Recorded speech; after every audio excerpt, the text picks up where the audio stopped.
Three, two, one. And welcome to the second annual African Film Festival Atlanta. My name is Mojisola Shinoiki. I'm the festival director and the founder of the African Film and Arts Foundation. The African Film and Arts Foundation, Inc. is a nonprofit 501c3 media arts organization based here in Atlanta, Georgia, whose mission is to magnify, excuse me, and celebrate the visions, voices, lives, and stories of people from Africa and the African diaspora. We execute our mission currently producing two main events: Cinema for the Culture, a monthly film screening and in-conversation session with filmmakers, and the African Film Festival Atlanta, which you're here for today, a 3-day festival showcasing films from around the world. Our theme this year, oh my God, my voice. Our theme this year is redefining the African voice, one story at a time. Being responsible for highlighting the brilliance of new and emerging filmmakers is a feat that AFFA is committed to being a forerunner in. This festival offers the opportunity to support the ever-growing African film community here in Atlanta. Atlanta has a significant number of African immigrants and is reputed to be the third largest settlement for Africans in the USA. Coupled with the fact that Atlanta is the epicenter of the film industry in Georgia, a state that produces the largest quantity of film in the USA, a homegrown African film festival in Atlanta is long overdue. So, that being said, I would like to welcome our filmmakers in our in-conversation session today. So that we're quick, I would like to just, everyone, say your name, where you're calling from, and your film. So starting with you, Corey. Go for it. Mr. Yves Masakela. Hello, everybody. My name is Corey Davis, and I am from a town called Hinesville, Georgia.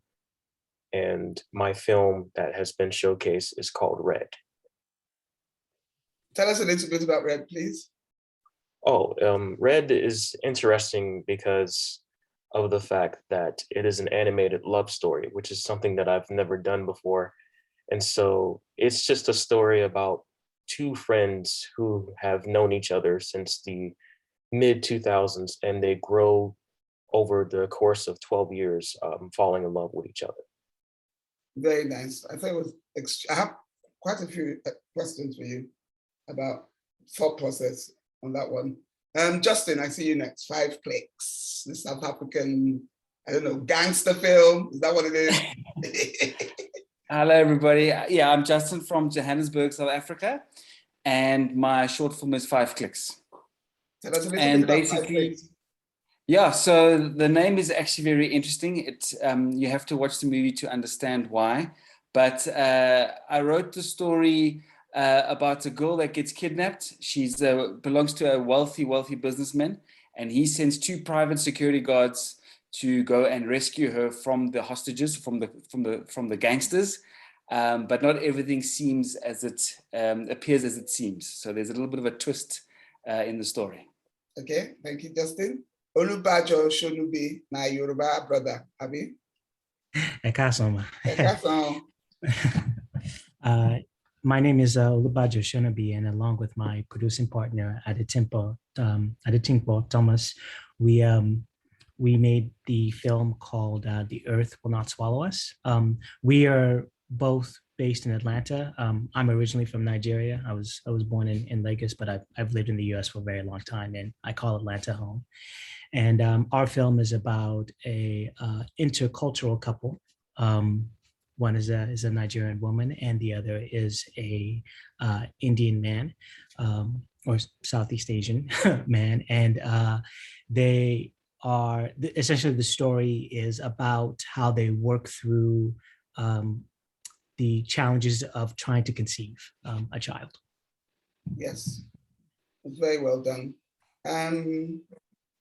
Adetinpo, can you just speak? Yes, Where you left off? Bajo is my film partner. I'm executive producer and the star of The Earth Will Not Swallow Us, which is also written by my sister. So even the writer is Yoruba as well. So it was a nice way to pay homage to my father, who wrote the children's folk tales. I think you refer to them as folktales. It's the book referenced in the movie, but also then to just the importance of culture, but how that can affect people who are first gen as they try to adapt to being American, and also then identifying with where their parents are from and where their roots really are. The book, can you mention the name of the book? Tales from Africa. Tales from Africa by Adeyinka Thomas, my dad. Adeyinka Thomas. Okay, all right. I'm an avid reader. Yeah, it's not actually anywhere you can sell. He published the book in 1997 and passed in 2003. So I have lots of copies of it. I can send you one. Yes. I will send you my address. I'm going to put it in there. Yes, please. Signed. You can sign it. I'm fine with that. Okay. Thank you. I'll put my address here. Samuel, you next. Hi, good evening. Oh, well, I mean, it's evening here. I'm sure Justin knows we are probably out falling asleep. Sorry, Okay, sorry, time difference. What time is it there? 11? Yeah, I'm from a township called Ngoankoa, which is 15 kilometers outside of Zanin in the Limpopo province of South Africa. So I'm about 400 k's from where Justin is. And I made the short film Rirhandzu. Rirhandzu is about two individuals who come from different social class backgrounds. And so they go through a whole lot of struggles and challenges to find each other.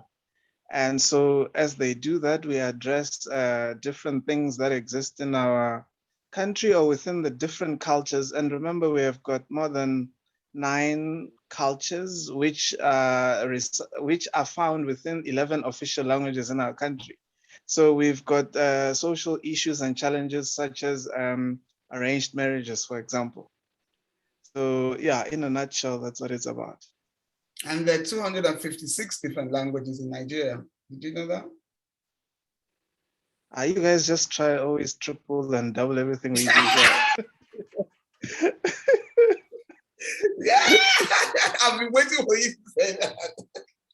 Oh my God. It's not our fault we have the numbers. That's why we're on Netflix. Micah or Micah, how do you pronounce that? Yeah, Micah. Micah, okay. Yeah. Your So, name, yeah, your poem, your film. Okay, yeah, my name is Micah Senga. I was born in Baltimore. I grew up in the Congo. My family's all from there. And my film is called Ndeko Brawl. Ndeko is Lingala for brother. So it would translate to brother brawl. And it's about two Congolese brothers that they don't realize in the beginning of the film that they are brothers. They're just friends that met over here. And they're both from Congo. One's first gen, the other one is the other one emigrated directly from Congo, but they basically are going through the process of like doing life here, and they both betray each other in a small way, and they frustrate each other, and it's about their process towards forgiving each other, basically. Okay, so since you were the last one to speak, I would say you should be the first one to go on this one. So why did you write that story? Because a lot of the stories that independent filmmakers write, they're close to their hearts. I'm just curious, what inspired you to write that? And you dealt with specific things like, first generation Congolese versus the brother that comes in. We as Africans or immigrants, we know what that's like.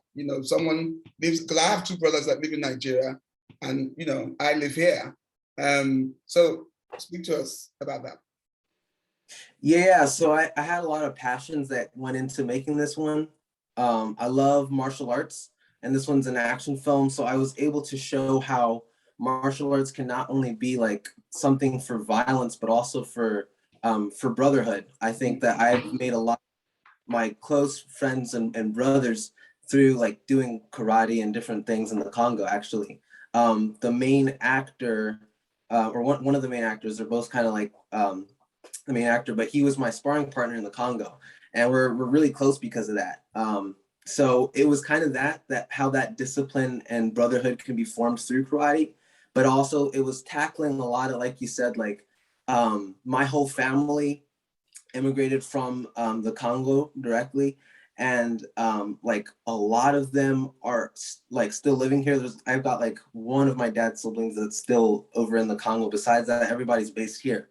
And just like the dynamics between me and like my cousins even is very big, because like me, I grew up in Congo. We went back and I like learned I learned the languages and everything. And there's you know, cousins that I have here that like speak everything as well. And there are other cousins that, you know, they're still like learning the languages they don't know yet. So it's interesting just hinting at like the differences in culture and everything. And I feel like those nuances are in the film without having to be a focus, which I thought was really cool. Like there's a difference between the way that one of like the main actor who came directly from Congo acts and speaks the languages. Like you can tell how like how his accent is and everything, versus the other guy who is doing it more just to keep and to hold on to his heritage, which is the whole point of his character in the film.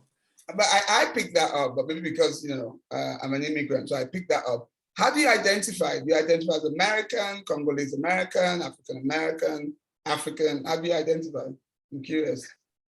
Yeah, it's tough question. I guess all of those, because I mean my passport's American. I grew up in the Congo though. I would, you know, most of my memory as a childhood, I went over when I was 9, so I had like some good memories from here, but then like the more like substantial memories were from there. So yeah, it's kind of really both, you know, going all over the place. Yeah. Because someone, poor someone, you look like you're falling asleep. Oh yeah, you go next, Samuel. You're on mute. Unmute yourself. Unmute yourself. Okay, so the question is, why did I make the film? Yes. Did anything influence me? Yes. Mainly, as I said, I come from a township in South Africa. So most of our industry is focused and based in Johannesburg. And there's also another 2 cities, Cape Town and Durban, where they make films. So it's mainly 3 cities. So we are trying to start something in a township to prove that it can be done, number 1. Okay. Number 2, no film has ever been made in Xitsonga for the box office. Xitsonga is the film that the language that we use in Rirhandzu. So, you know, there's an agenda there. So first and foremost, I looked at the language before the film, the actual storyline in the film. So the storyline was secondary to what I was doing. So the language was the main thing that we wanted to because it's a marginalized language in South Africa. So yeah, but I mean, I write other stories and I see them all around me. For this specific one, yeah, language was at the heart of it. In the heart of it. Okay. So Olubajo, you're the director, right? So Yes, I will ma'am. go with you first and then bring in Adetinpo to give her inputs, inspirations, why you made the story. In all honesty, actually, Adetinpo might be a better one for this, because this was a script that her sister wrote. Who, you know, so I was, because she and I are producing partners. When we do things, she stars in it and I direct the films. And so sometimes we co-produce things together. And in this one, she found this script. We both read it together. We made some tweaks to it, but I know there's the deeper connection is with Adetinpo than it's me. I was a bit of a hired hand more than anything else, you know. The hired help. So yeah, go for it, Adetinpo. So my sister wrote a short story for college, and in reading it, because she sends us her work all the time, I asked her to make it a script, and I think she did that January of, oh, that was this year. God, time isn't real. January 2021, March 2021, we were filming it. We were able to turn it around so quickly because she is studying screenwriting and storytelling at St. Andrews in Scotland, for what it's worth, but the story was so succinct. What I also love in incorporating Yoruba culture and Indian culture was that in that specificity, it just becomes like every human story. Yes. And dealing with infertility, especially in our cultures, not having children is almost a curse. So then to talk about something that's very real and still very stigmatized, even in American culture, I think shines a light on it and brings a very human aspect to it. In its specificity, it becomes almost general in the way people can relate to it. Okay. All right. We'll go with you, Colin, next. Inspirations, why you made that particular story. Well, with my film, it's actually 3 years old. And the motive behind it was that 3 years ago, it was the end of my junior year of high school, going into my senior year of high school. And I had a crush on this girl back in the day. I knew it. I knew it. It was sort of like a love letter to her in a way, but I knew it. unfortunately, I never had the chance to go up to her and actually tell her how I felt. But I guess it's sort of a plus because, I'm not going to put her out like that, but she ended up turning out not who I expected it to be. But the motive behind it, another motive, it started to shift a little bit. Oh, dear.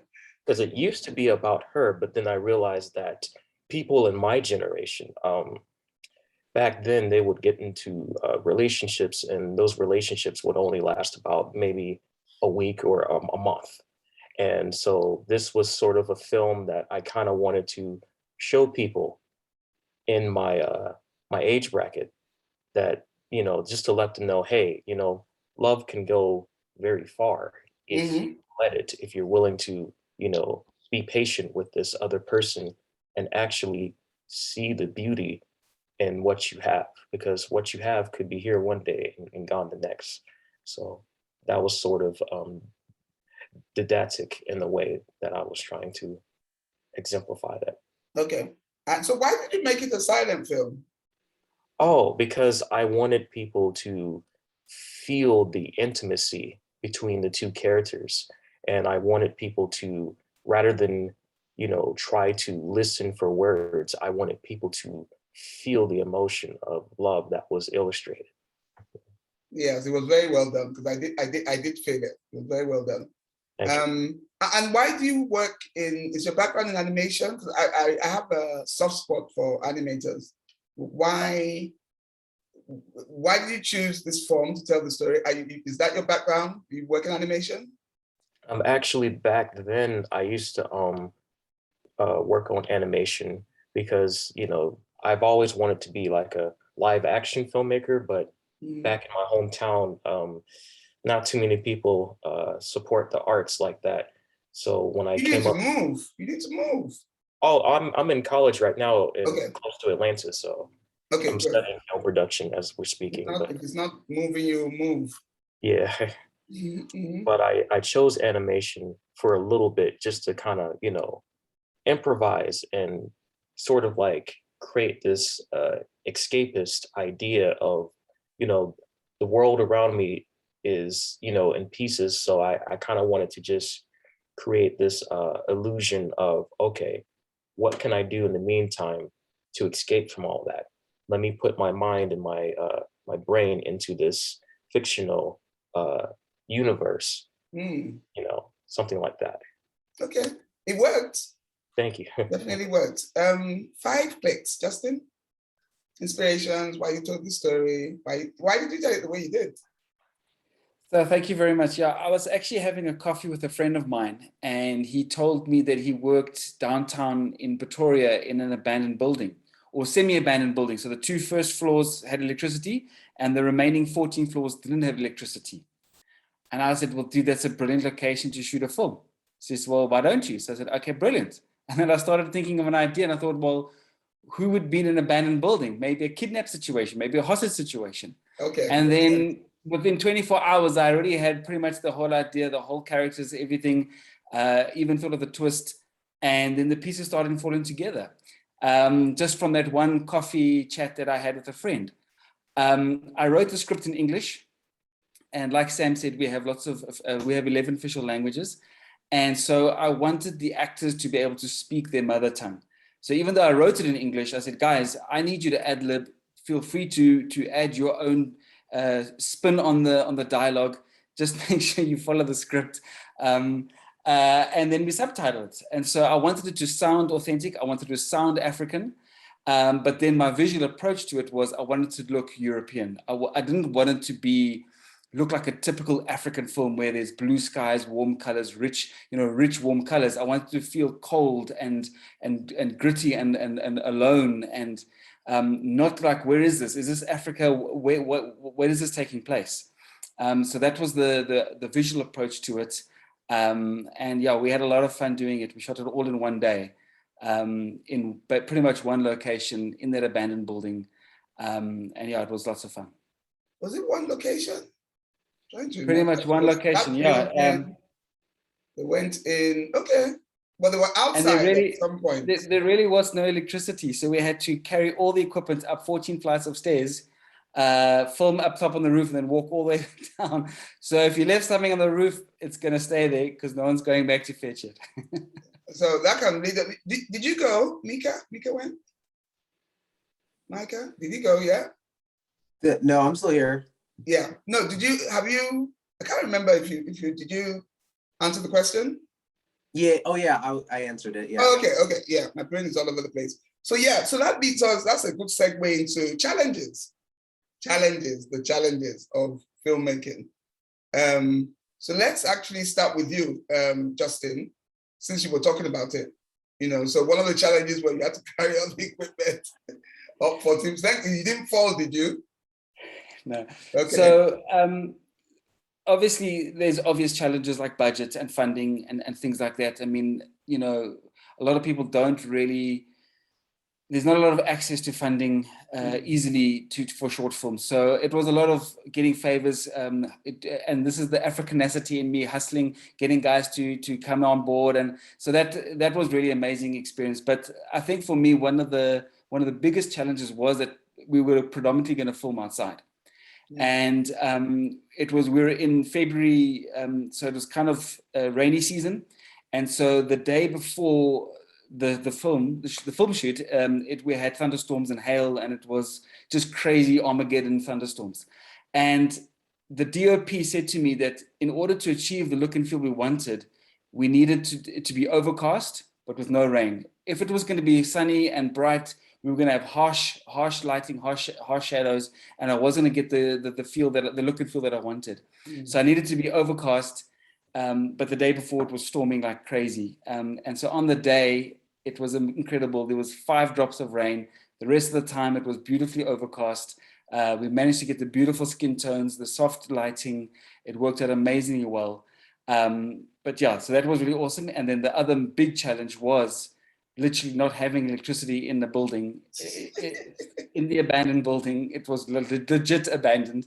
And so it was a lot of hard work, a lot of strenuous, physically strenuous for everyone. And we basically filmed from 7 to 7.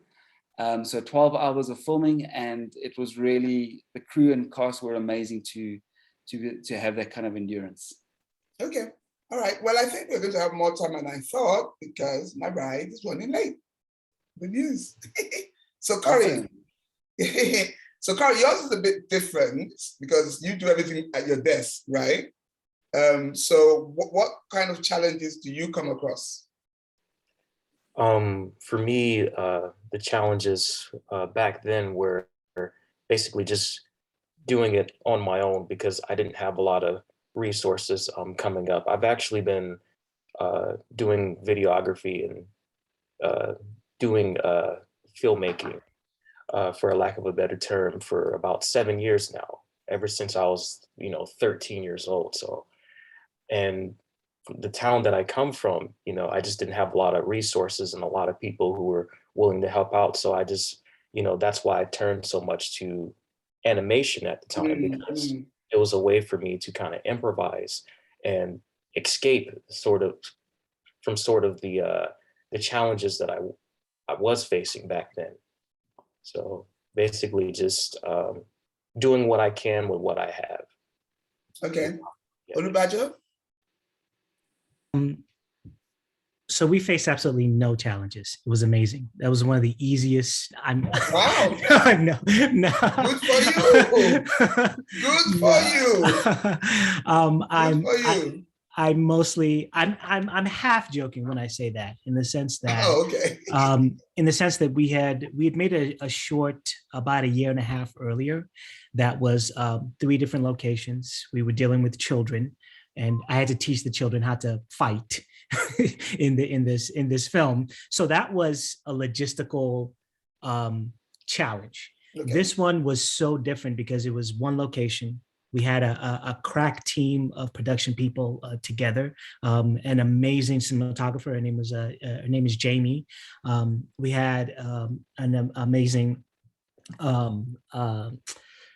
set designer, and it was just we had a really good team put together. And so it was a long day because we packed everything in one day, because that's really all we had. And everyone knows, as a filmmaker, you just gotta get it where you can. And so we didn't have any money for it, so it was all self-funded. And we didn't borrow, and the biggest props goes to Adetinpo, who was the executive producer on it, because I've never known anyone who can beg, borrow, and steal quite like her. And it's what made the shoot go together. It was one of the best shoots I've ever had, even with all the challenges that we had. Very nice, very nice. Adetinpo, can you think of any challenges?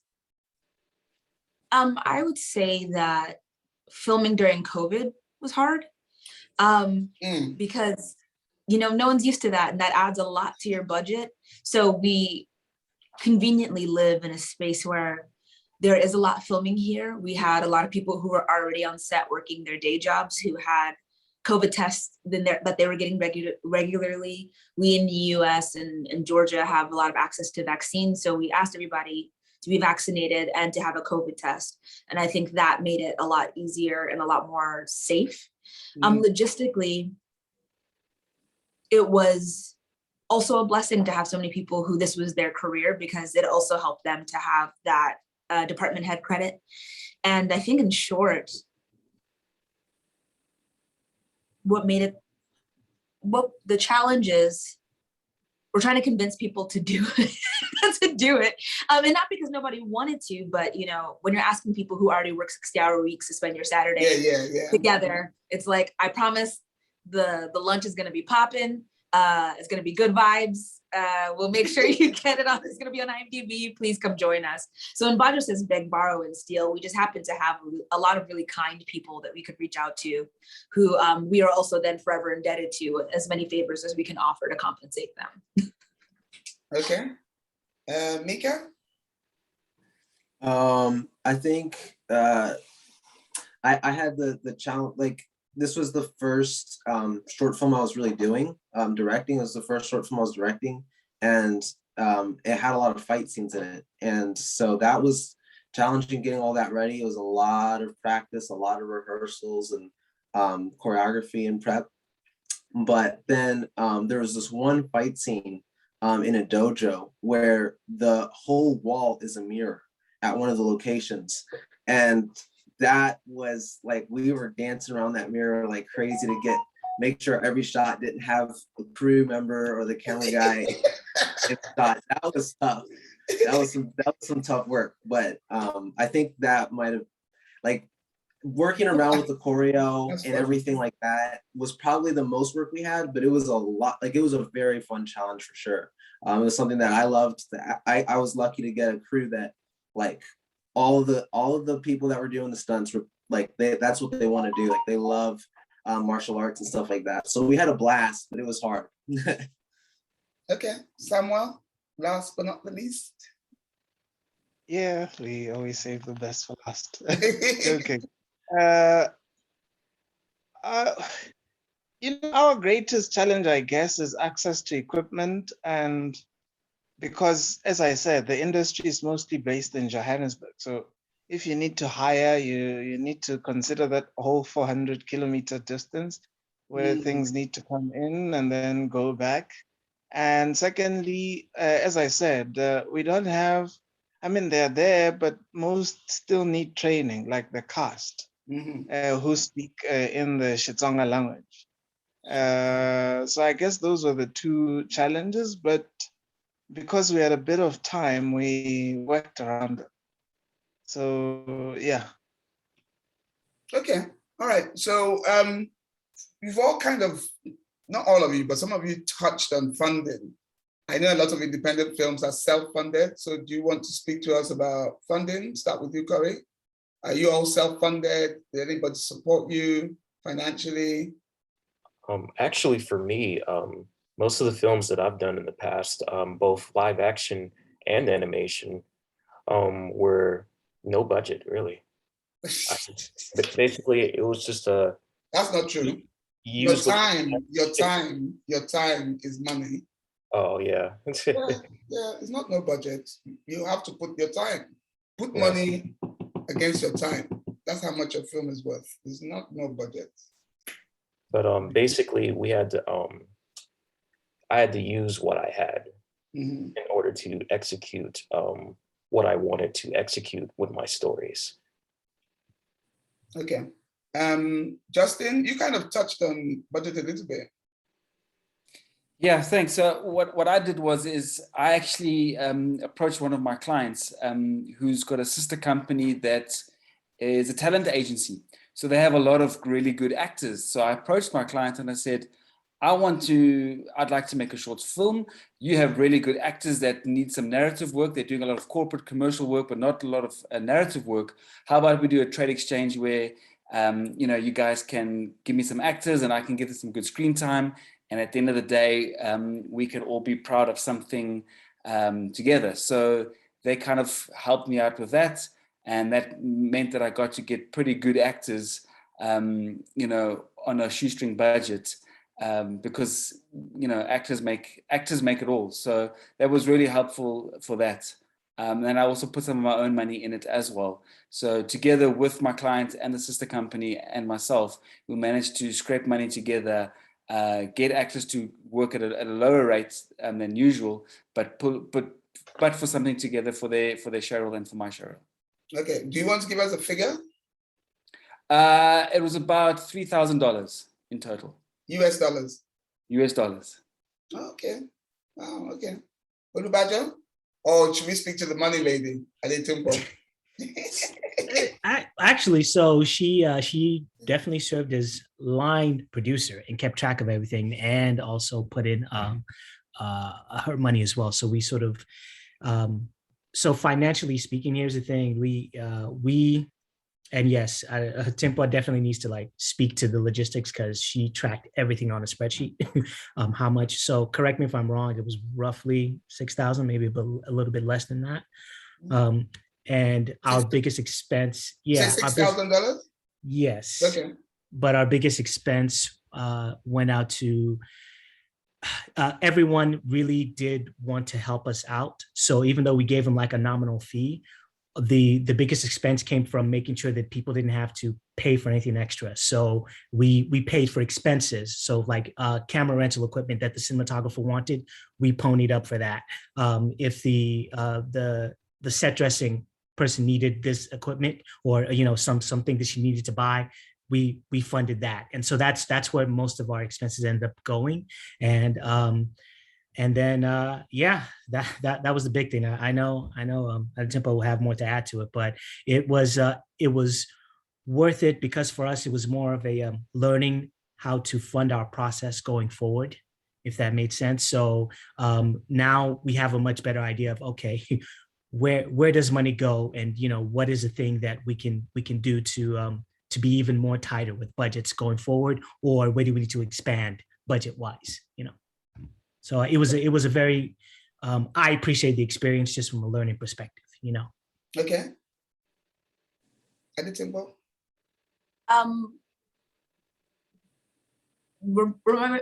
Repeat the question. The figure funding. Funding, yeah. Finance.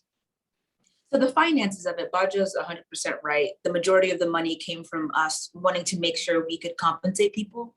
I think a big saving grace, similar to Justin, was that we were giving people the opportunity to be the department head. And we really leaned heavily and showcasing people, the global majority, people who are essentially marginalized in the US, but also just in general, the LGBT community, women. So our DP was a woman, Jamie Randall. Our key grip was a woman, Jordan, and our set dresser was a woman, our costume wearer was a woman, but we also then, people brought in their own equipment, people brought in their own stuff. I was the lead actor, I did not pay myself, that kind of thing. I also was not paid, just for the record. Yeah, he wasn't paid either, but we brought in our own clothes. One of our friends got a producer credit because she let us use her house as our set. And her house is gorgeous as it is. And then our set dresser, I think we gave her $100 stipend. And then part of her compensation was you get to keep everything you buy. So like, that's the kind of bartering we were doing with people, like build your storage, build your resume, help us make this movie, we all win. And I think that logistically made a huge difference. I think also tracking money, tracking where the expenses were going made it easier because we knew how we were paying people. And okay, if we have this cost on the back end, what can we do with this money on the front? Where is this an expense that's worthwhile? When is it not? Even just, and I don't know if this translates outside of the US, but lunch, as opposed to getting it catered, especially with COVID, we have Moe's, which is a burrito place. It's like a Texas/Mexican cuisine, and we had every single person order their own meal and it came packaged, and then we just had like a big to-go order, and that saved us from having chafing dishes and having to get a caterer and having to do all that while still also being COVID friendly. And then even our COVID officer, he is a COVID officer on a production here in Georgia, First Wives, for what it's worth, with Viola Davis and a huge star-studded cast, but his desire in the industry is to do still photography. So sure, he was our COVID person and he kept up with people's test results, but he also did our stills. And that was kind of the trade there, on top of them paying him for his time. Very little, but still more than nothing. And we also have the privilege of having the cash to do that, because that's not everybody's story. So honestly, privilege is what allowed us to make this movie. And then of course, the compassion of our friends. Okay, Samstar? We didn't have much of a problem with budgets because we were funded by the South African National Film and Video Foundation. Although our budget sounds like a lot compared to others who do short films, please do recognize that we had to provide 40 jobs for more than 3 months for different crew and cast. So we had about $40,000 US. But of course, majority of it, as I said, we had to provide jobs. Jobs, okay. Yeah, so we provided 40 jobs for 3 months. Okay. Oh yes, and of course, we were blessed because all the venues that we asked for, people just were willing to come on board. So we didn't work hard. We didn't work very hard on this one. It just happened. Okay. Micah? Yeah, for the budget, I was doing this one at a school, at a film school, and they provided the equipment, which was a big blessing.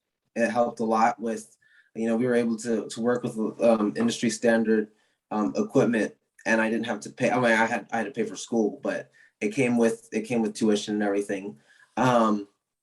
And so a lot of the budget, also like classmates were doing filling all the key roles. They were all filled by classmates, and also the actors. So a lot of the budget came into like getting location. I spent about $1,500 total for the film, but it was like on the different locations, and it was on just like props, food, things like that. I tried crowdfunding for the first time. So that's how I was able to raise the money. And I learned a lot from the experience, a lot of things that I could do better, a lot of things not to repeat. But yeah, I was really grateful for how everything came together. Okay, my God, I'm getting so many messages. I can't even keep up. Oh, Jesus. Whew. All right, so where are we? Everyone's gone. Yeah, because Samuel, I made you last the last time. I deliberately did not make you last this time so that I could remember. Can I ask a question? Yes. Just with Mike, I'm very curious with your crowdfunding. Are you able to share some of your insights with us about the things that you said you learned and things that you didn't, that you wouldn't necessarily repeat? Brilliant. Run with it. I'll check my text messages. Yeah. So one of the big things I learned is having good perks. Having good perks, like for people that give, like a t-shirt for someone that gives like $100 or something like that. It's important to have. And then the thing that I learned a lot on is a good follow through. Like how can you like follow through with your followers, like to keep them updated on what's going on, because there's some times where there's not a lot that's happening, and like you're working a lot, but there's not like something to show for. Like you can't take a set picture when you're not on set, when you're just like working on a script or whatever. So like being creative on how to keep followers updated on what's going on, even after the film is done. I had a lot of people come to me after it was done. Like even now, actually, it's not out, it's not released yet. So like keeping people updated on like where their money went, how the film was successful, where they can access showings and things like that is huge to getting like people like to faithfully give. So okay, so I hope you learned something from that. Does anybody else want to ask questions around crowdfunding? Because that's a big way of raising funds for independent films. Anybody else have any other input around that? Experience? No? I was going to ask, which platform did you end up going with, and how much of it did it end up funding your project? Like how much were you able to, did you raise enough that it made it worth it to do it? That's my big question. Valid question, yeah. Good question. Yeah, I went with Indiegogo. Indiegogo worked for me. Indiegogo, that you have to be sure that you can raise what you want to raise, because if you don't reach a certain percentage of the budget, they're going to send all the money back to the people, to the people that invest in the movie. So it's a little bit of a risk, but yeah, I wanted to raise 2,000, and I believe on Indiegogo the goal was like, I put it at like 1,500, and I made like right about what the goal was. And like what I didn't make was able to be compensated for, because a lot of my cast was from school and stuff like that. And they were able to just like pitch in and help me out, even though I didn't have necessarily the budget to pay for everyone. But yeah, Indiegogo is, I think, a great way to go. They're pretty well organized. So yeah, and there's Kickstarter, Indiegogo. What other ones do I know? I think those are the two most popular ones. Yeah, I can think of from the top of my head. And I also did a little bit with Facebook. I got like a little bit extra from just Facebook, like posts, and I had a little fundraising campaign on Facebook, because my family and friends that are like more personal that would support me aren't going to look on Indiegogo to support me. They're going to look on Facebook or something. So knowing the crowd is huge. okay, good point. Knowing the crowd is huge. Your audience, that's like making a movie. Okay, so I'm going to ask the last two questions. I'm just going to throw it out there, and you can all answer. Any projects coming up? And last, some words of inspiration to upcoming filmmakers. Corey, I'll start with you.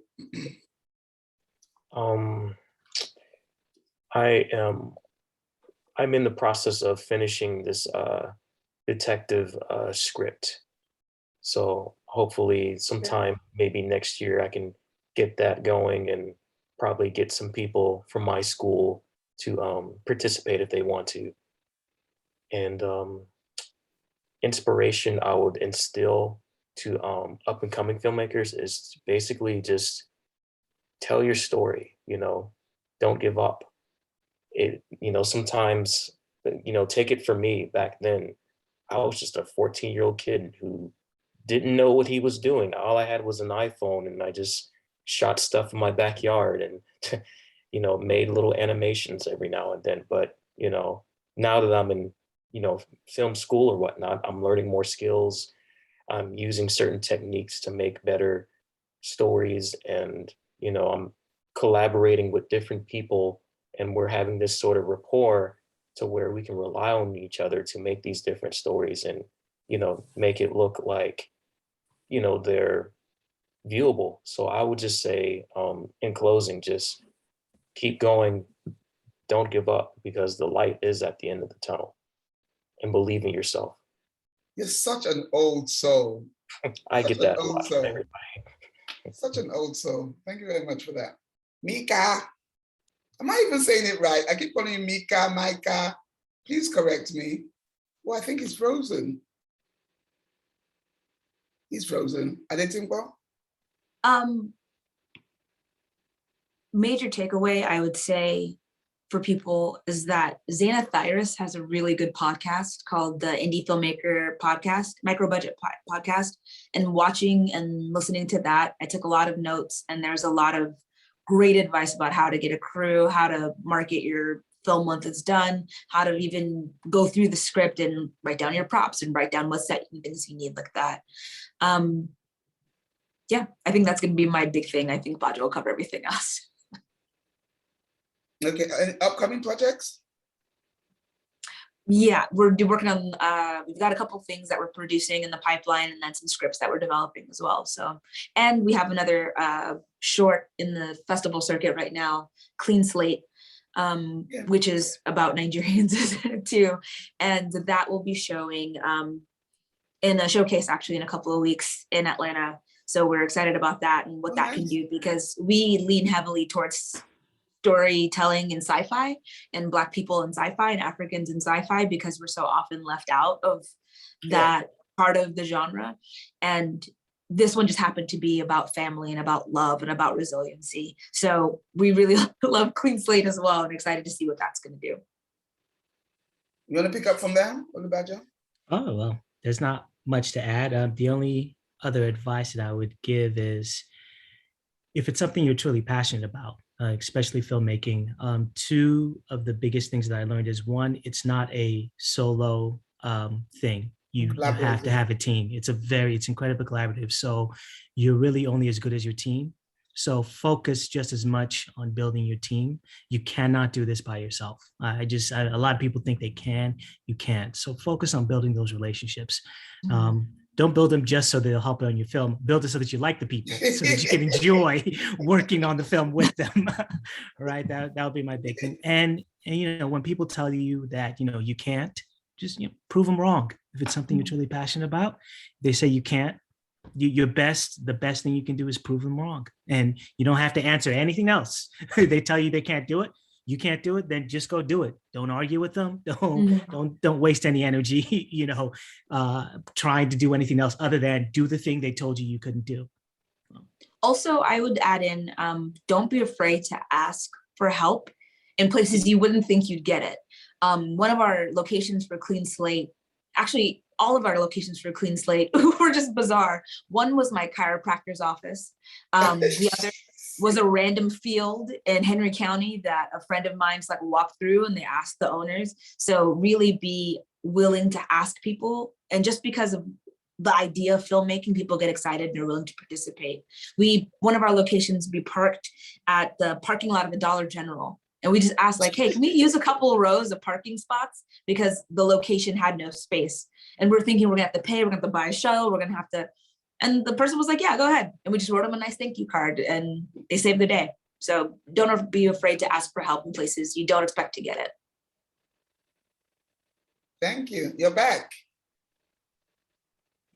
Go for it. Do you want me to repeat the question? You need to unmute. Sorry, could you hear me? Yes, upcoming. Who is that behind? What's that behind you? Yeah, it's a Black Panther background.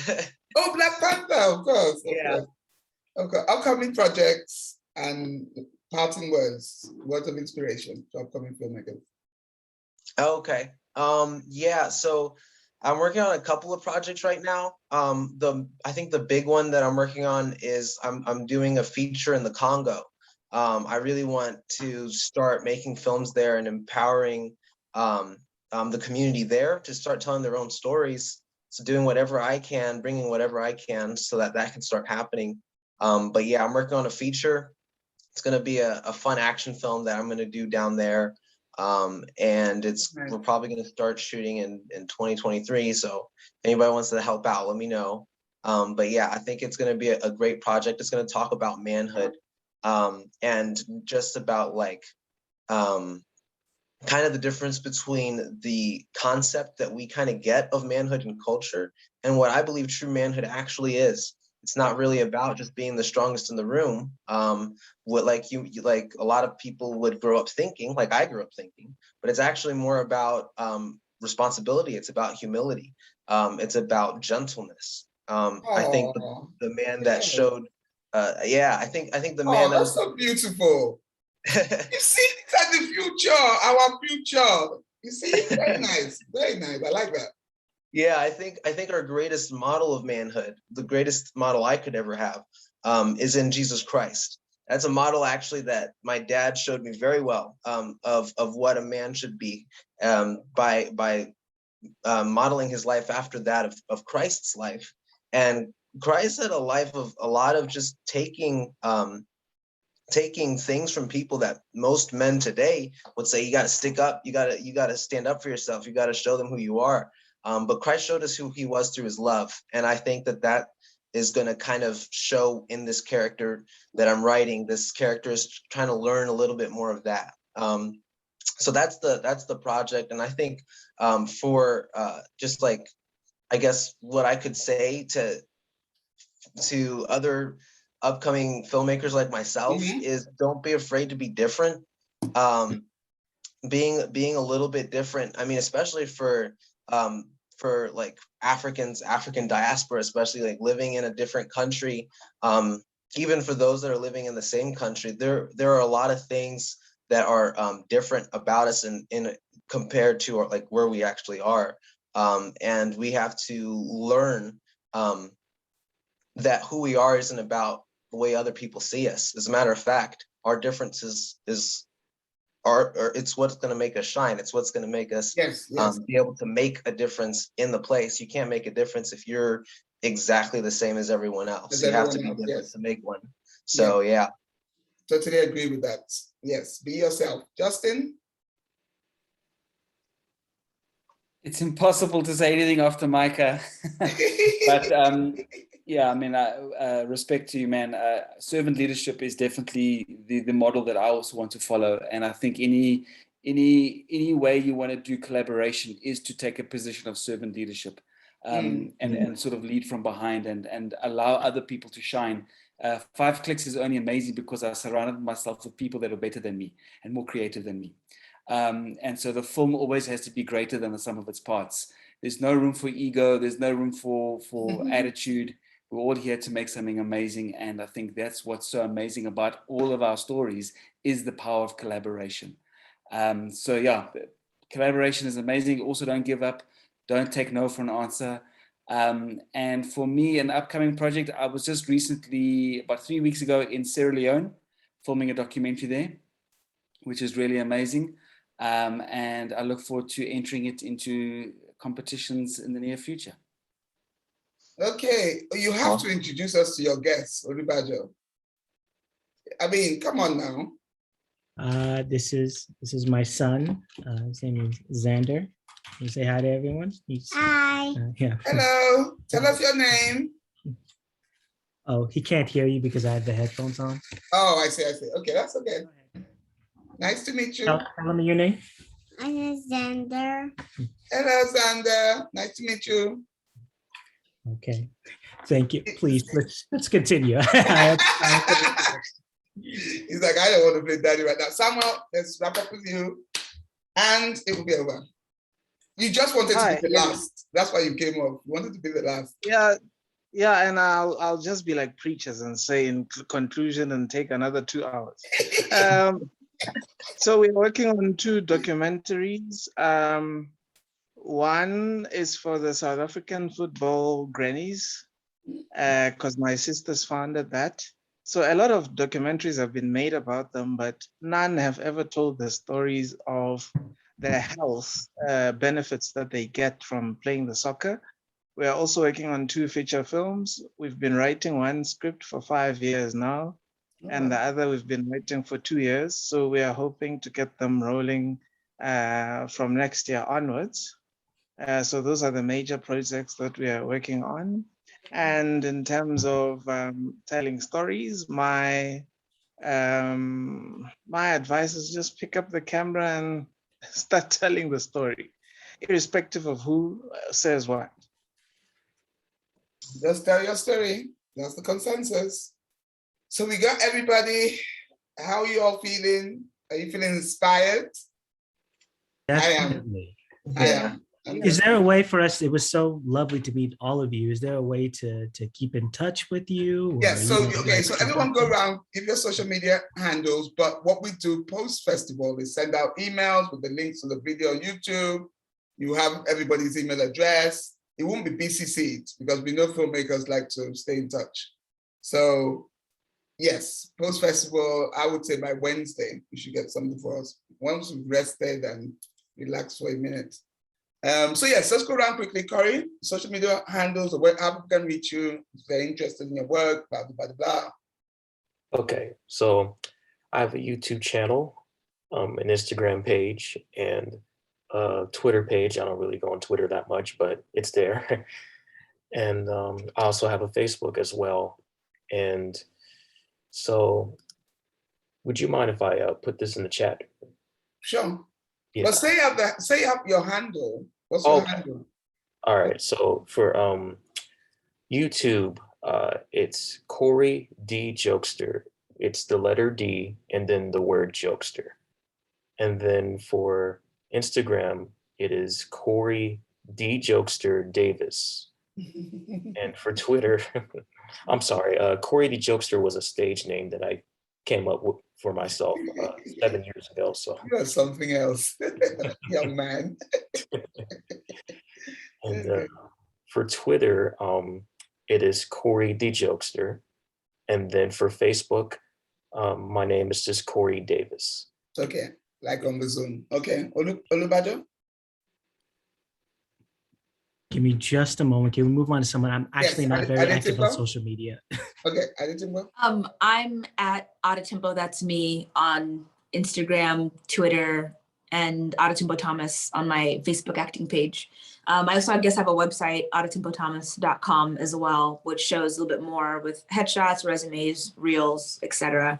Our projects right now are kind of in lockdown because they're in the festival circuit, but soon enough, I'm sure they'll be on a streaming platform near you. And by that, I mean like YouTube or Vimeo so that you can watch it and get access to it. You will be on Netflix one day. Why don't you just... In Jesus' name. Amen. Oh, yeah. Yeah, that'll be great. Yeah. Niger Netflix at that. Okay. All right. Claim it. Justin. Thank you. Yeah, so just Justin Sandmann. I've got a YouTube channel, Justin Sandmann, Facebook, Justin Sandmann, and Instagram, my company, Sandmann Productions. So yeah, just how you spell it there in the Zoom. That's kind of, if you Google that, there's not many of us Sandmans around. So you can just Google me. Okay, Micah. Yeah, so mine's is just like you see it in the chat, Micah Senga, MICAHSENGA, and that's on Instagram and Facebook. So yeah. Okay, and Samstarr. Most of mine is Sam's Rec Productions. So on Facebook, it's Sam's Rec Productions. Or Twitter, same thing. Like if you just type that name, it will come up. Sam's Rec, spell that. SAMSREC. Gosh, I hope I'm spelling it right the American You way. see, that's why I said you should spell it. You're saying Sam's Rec, like everyone knows Sam, you know. Yeah, I know, because you guys call a zebra, but yeah, anyway. So SAMSREC, yeah, Productions, Sam's Rec Production. Productions with an S. Yes, yeah, with an Yes. S. Olubajo now? I found mine. It's on Instagram. It's at IIP Film. Yeah. Okay. Ileife Productions. That's what that is. Okay. All right, we did it. 4:05. We did it. I want to thank you very much, everybody. This is not the last one. We have a IG live, so you can join us at 4:30 with the directors of the closing night film. That film is beautiful, it's brilliant. Bacoso, about the influence of Afrobeats in Cuba. It's a wonderful film. It should be, so started today, so it'll be playing for the next 3 days. Everything is like 72 hours, so you still have time if you haven't caught anything. I want to thank you all once again. Thank you for the audience. Thank you for the people attending the film festival. I know it's online. Next year it should be in person.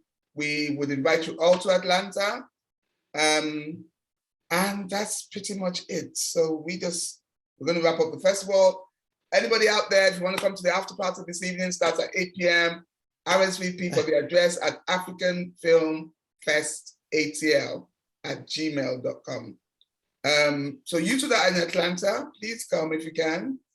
It would be nice to see you. Stay in touch. We'll send you all like post-festival stuff. Continue following us on our social media to see what we're doing. Our website is africanfilmfestatl.com. The foundation, who's the producer of the festival, is africanfilmartsfoundation.org. On that note, thank you very much, everyone. It was wonderful to meet you and enjoy the rest of your day, Mr. Corey. Thank All you. right, take care, stay in touch, okay? Take care. Stay safe and stay blessed. Take care. Yes, thanks. Bye. All right, bye-bye.